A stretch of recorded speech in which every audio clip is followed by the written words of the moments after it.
YouTube está destruyendo lo que lo hizo grande y no fue por un error, fue por ambición. Durante años YouTube fue un espacio libre y cercano.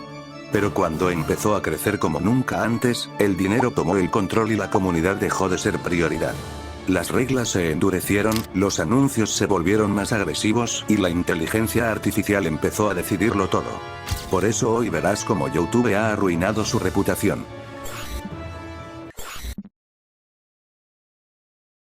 Hubo un momento en el que YouTube no se sentía como una empresa, sino como un lugar propio, casi tuyo.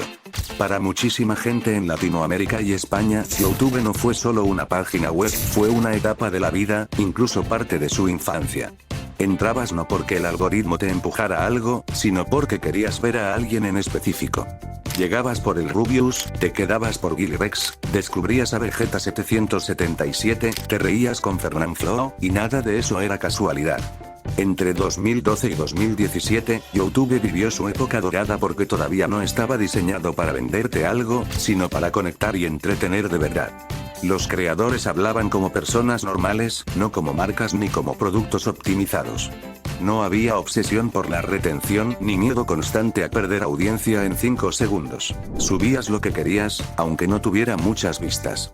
Había improvisación, errores, vídeos largos sin cortes, gameplays eternos, vlogs grabados con cámaras horribles y bromas internas que solo entendías si llevabas años siguiendo el canal. YouTube no te trataba como usuario, te trataba como parte de una comunidad. En España y Latinoamérica esto fue aún más fuerte, porque YouTube llenó un vacío que la televisión nunca supo cubrir. Mientras la televisión era rígida y lejana, YouTube era cercano y humano. Los creadores hablaban tu mismo idioma, usaban tus expresiones y no eran celebridades inalcanzables, sino casi amigos lejanos. Ese era el valor dominante de la época: libertad y cercanía. Y al final, todo eso también empezó con algo pequeño, con una simple página donde cualquiera podía subir algo y construir algo propio, pero hoy en día hay demasiadas herramientas para hacer páginas web.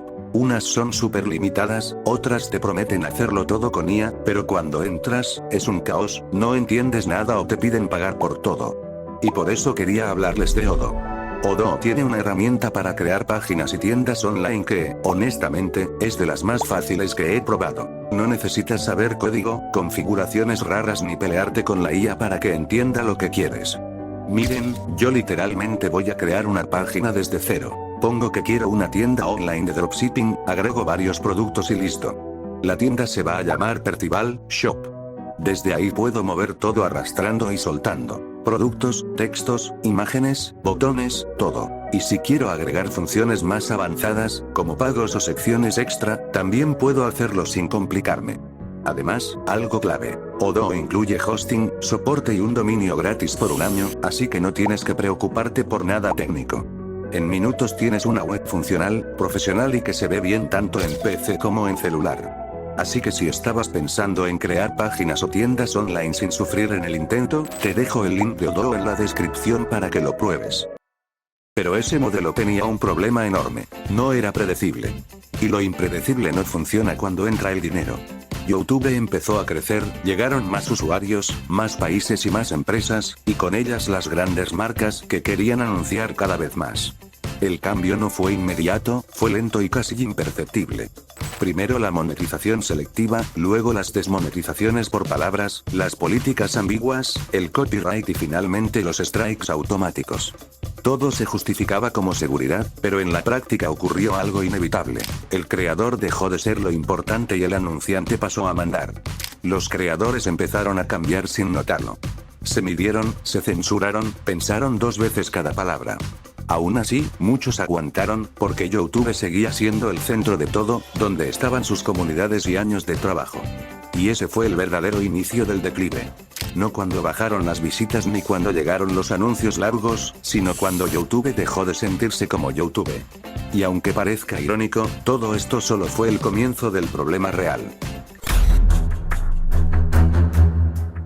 Con los años YouTube tuvo varios problemas pero menores, nada grave de verdad. El verdadero punto de quiebre llegó en 2023, cuando YouTube decidió exprimir al usuario promedio como nunca antes. Durante años los anuncios habían estado ahí, molestos, sí, pero tolerables, incluso necesarios. Un anuncio antes del video, alguno que otro a la mitad, y listo. Era el precio por ver contenido gratis. Pero con el tiempo eso empezó a cambiar, no de golpe, sino lentamente, más o menos desde 2017. Llegaron más anuncios, anuncios más largos, anuncios dobles, anuncios que no se podían saltar, anuncios a mitad de una frase, anuncios incluso al pausar el video. Ahí fue cuando mucha gente empezó a cansarse de YouTube. El problema no era solo la cantidad, era la sensación. Entrabas a ver un video de 10 minutos y sentías que veías más anuncios que contenido. Retrocedías unos segundos porque no entendiste algo y te comías otro anuncio. Hasta canales no monetizados comenzaron a reproducir anuncios así no ganaran nada. Y esto fue todavía peor en televisores, donde los anuncios se volvieron absurdamente largos, repetitivos e imposibles de saltar. Ahí YouTube cruzó una línea clara. Dejó de ser molesto y empezó a ser insoportable. La reacción de las personas fue natural. Hicieron lo que siempre han hecho cuando Internet se vuelve abusivo: defenderse. ¿Cómo? Con bloqueadores de anuncios. Brave, Firefox. No por piratería ni por rebeldía, sino por cansancio. Adaptarse tan rápido a un modelo cada vez más agresivo era simplemente agotador. Pero en lugar de entender el mensaje, YouTube decidió ir a la guerra. Y ahí es donde todo empeora. En vez de replantear su estrategia, YouTube comenzó a castigar activamente a quienes usaban bloqueadores. Dejaron de funcionar aunque se actualizaran, aparecieron advertencias constantes, vídeos que cargaban más lento a propósito, páginas que no funcionaban bien y amenazas de que no podrías ver contenido si no desactivabas el adblock. YouTube convirtió un problema de experiencia de usuario en un conflicto directo con su audiencia. Ya no era anuncios para sostener la plataforma, era o aceptas esto, o no ves nada. O, en el peor de los casos, pagas YouTube Premium. Lo más irónico es que, mientras esto ocurría, YouTube estaba ganando más dinero que nunca. Sus ingresos publicitarios rompieron récords históricos. Nunca hubo tantos usuarios, tanto contenido ni tanto dinero. Pero al mismo tiempo, nunca hubo tanto odio acumulado. YouTube crecía económicamente, pero quienes lo usaban ya no tenían alternativas reales. Porque cuando una plataforma empieza a tratar a sus usuarios como números y no como personas, algo se rompe. Ya no importa cuántos récords bata. La gente entra por costumbre o aburrimiento, no por gusto, y eso es letal a largo plazo. La guerra de los bloqueadores no fue solo sobre anuncios, fue el momento en el que muchos dejaron de ver a YouTube como su plataforma favorita. Y aunque YouTube sigue en pie, la verdad es que a muchos ya simplemente les da igual. Pero incluso eso no fue lo peor. Cuando YouTube vio que la presión aumentaba, que los usuarios se defendían y que controlar a millones de personas manualmente era imposible, tomó una decisión que cambiaría la plataforma para siempre.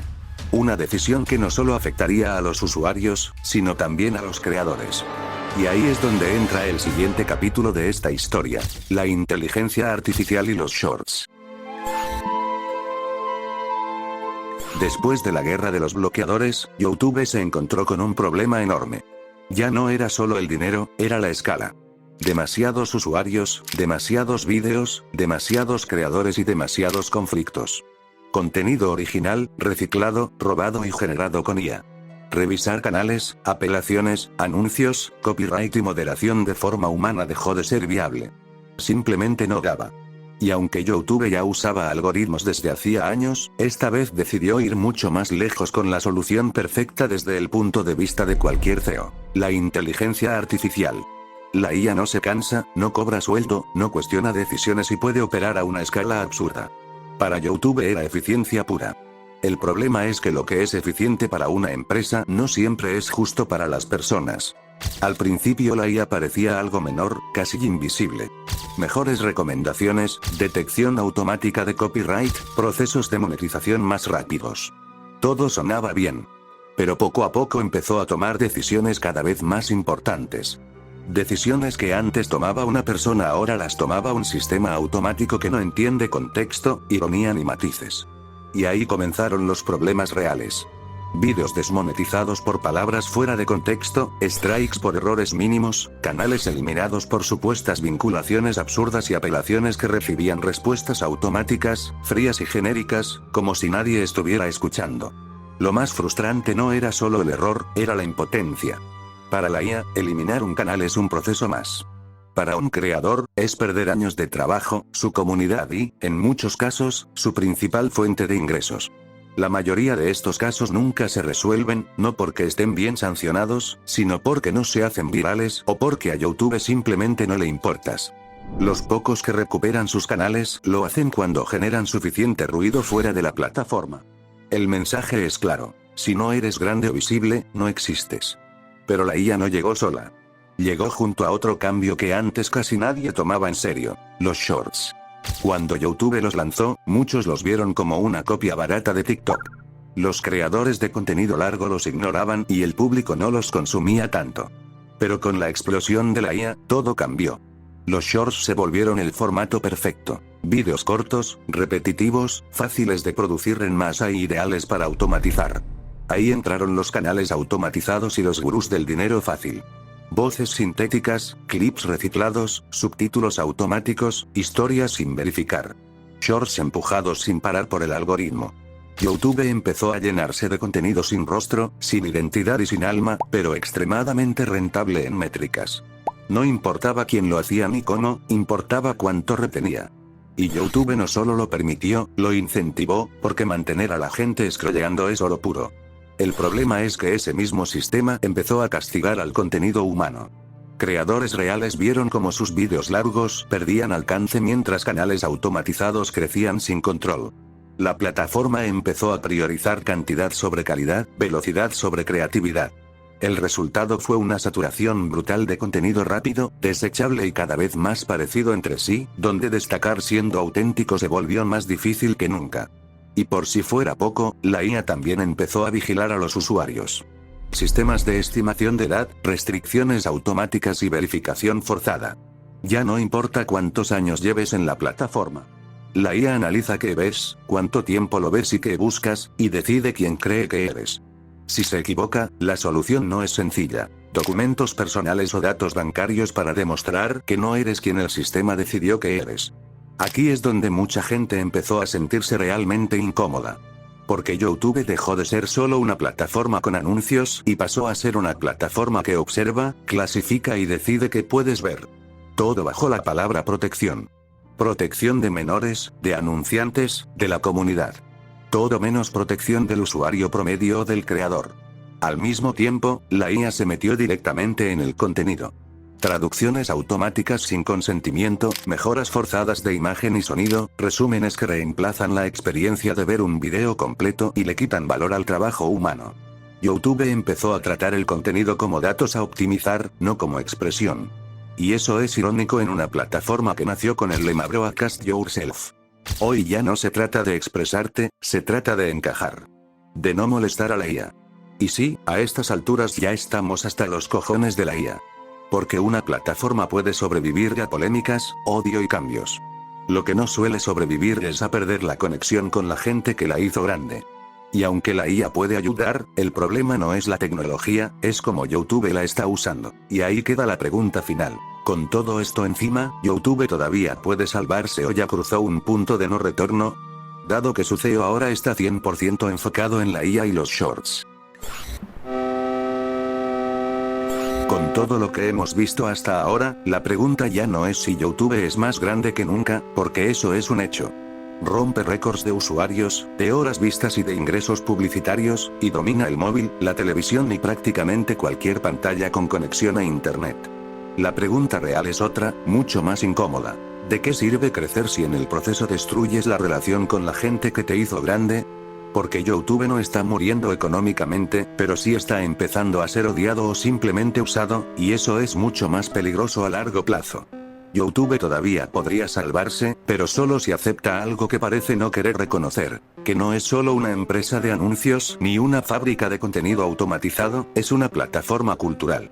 Durante años fue el lugar donde se formaron comunidades, carreras, recuerdos e incluso identidades. Hoy, en cambio, actúa como si los creadores fueran reemplazables, como si la audiencia fuera solo un número en una hoja de Excel, y como si la IA pudiera resolver problemas que en realidad requieren criterio, empatía y contexto. Y no puede. Salvarse implicaría hacer algo que YouTube no ha querido hacer en mucho tiempo: frenar un poco. Menos experimentos silenciosos, menos cambios sin aviso y menos castigos automáticos sin explicación. Significaría volver a poner personas donde hoy solo hay sistemas. Que las apelaciones las revisen humanos, que los errores se admitan sin que un creador tenga que volverse viral en X para ser escuchado. Que la IA sea una herramienta de apoyo y no un juez absoluto. No se trata de volver al pasado, se trata de avanzar sin perder lo humano. Esto también obliga a repensar el modelo de anuncios. Porque sí, los anuncios sostienen la plataforma, pero cuando se vuelven intrusivos, interminables y cada vez más absurdos, dejan de ser soporte y se convierten en castigo. Y cuando el castigo es constante, la relación se rompe. Y luego está el tema más delicado de todos, la IA generativa. YouTube enfrenta una paradoja enorme. Necesita más contenido que nunca para alimentar su algoritmo, pero ese mismo contenido amenaza con inundar la plataforma de vídeos sin alma, sin esfuerzo y sin identidad, lo que muchos llaman AI slop. Si no se ponen límites claros y transparentes, si no se diferencia entre creación humana y generación automática, el valor del contenido se diluye. Y cuando todo parece igual, nada importa. La realidad es que YouTube no tiene competencia real en formato largo. No existe un nuevo YouTube listo para reemplazarlo mañana, porque llevamos casi 2 décadas en la misma plataforma. Pero la historia de Internet está llena de gigantes que parecían intocables hasta que dejaron de entender a su gente. No cayeron de golpe, se vaciaron por dentro. Hoy YouTube está exactamente en ese punto. Puede seguir creciendo, ganando más dinero que nunca y endureciendo sus reglas. Pero si lo hace, el futuro no será una plataforma viva, sino un catálogo infinito de vídeos optimizados para una máquina, no para personas. Y eso, aunque funcione durante un tiempo, no construye nada duradero. YouTube todavía puede salvarse, pero no con más IA, no con más anuncios y no con más control. Puede salvarse si recuerda por qué la gente se enamoró de la plataforma en primer lugar. Porque se sentía libre, cercana, humana e impredecible. Si no lo hace, no va a desaparecer, pero se va a convertir en algo irreconocible. Y para muchos, eso ya es una forma de morir.